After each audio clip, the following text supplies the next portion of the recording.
Good evening students, welcome back to the channel.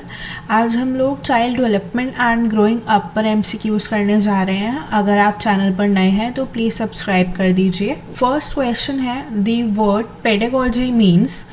Pedagogy जो शब्द है इसका क्या मतलब है? इसका मतलब है to lead the child, child को लीड करना।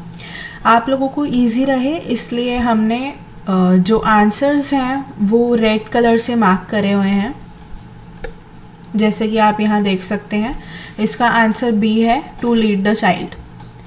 Next question, pedagogy is the study of. Pedagogy किस चीज़ की स्टडी है? ये टीचिंग मेथड्स की स्टडी है। So the answer is D, teaching methods. The third question is, which one of the following indicates a child's physical growth.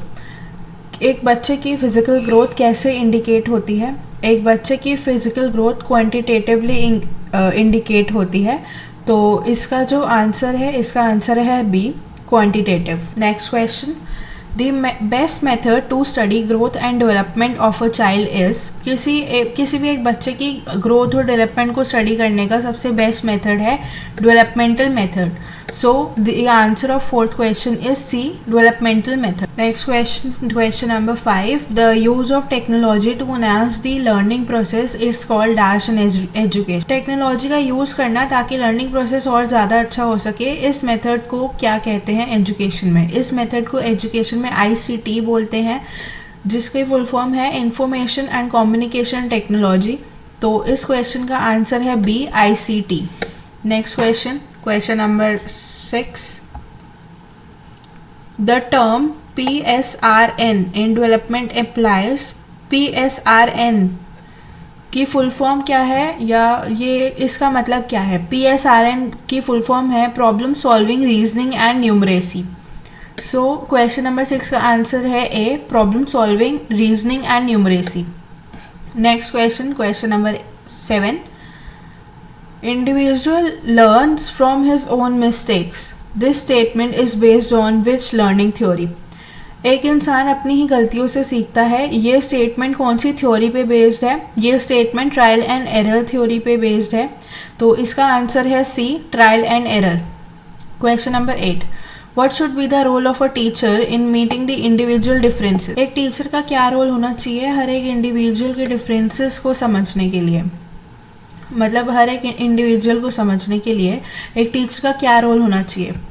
इसका answer है कि एक टीचर को हर एक बच्चे की एबिलिटी, इंटरेस्ट और एप्टीट्यूड पता होना चाहिए, और एक जो टीचर है वो जब भी कोई करिकुलम बनाए तो वो उन बच्चों के हर एक बच्चे के हिसाब से बनाए। तो इसका आंसर 8th का आंसर है C, both A and B. Question number 9. Teachers should present information to the students clearly and in interesting way and relate this new information to the things students dash.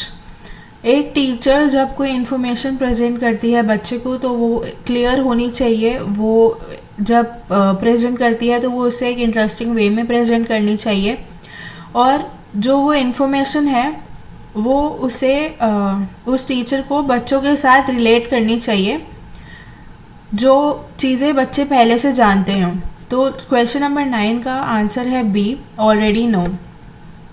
Question number 10.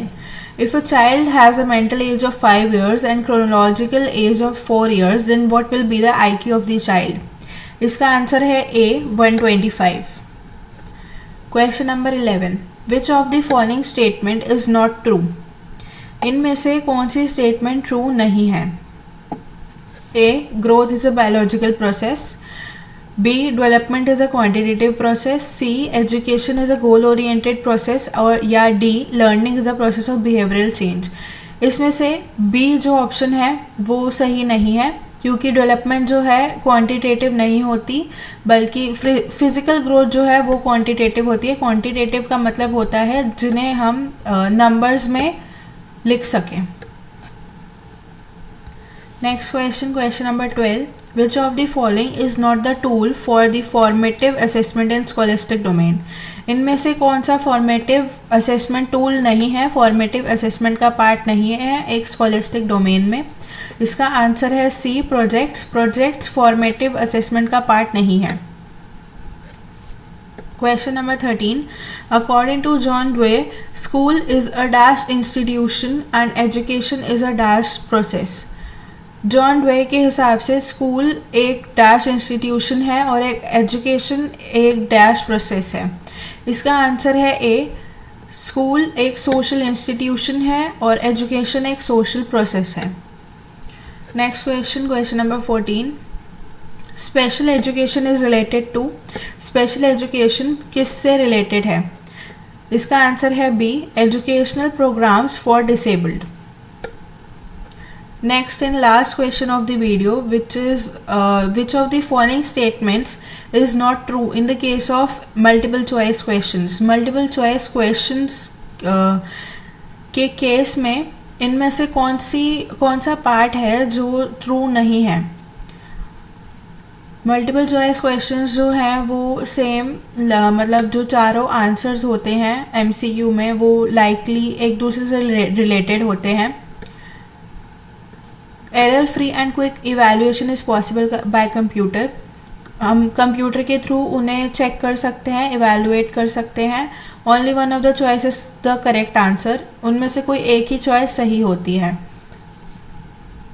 तो इसका answer है A, even an inexperience teacher can prepare the question easily. ये statement जो है ये गलत है क्योंकि एक inexperience teacher MCQs easily prepare नहीं कर सकता। Thank you for watching. Please like, share and subscribe the channel.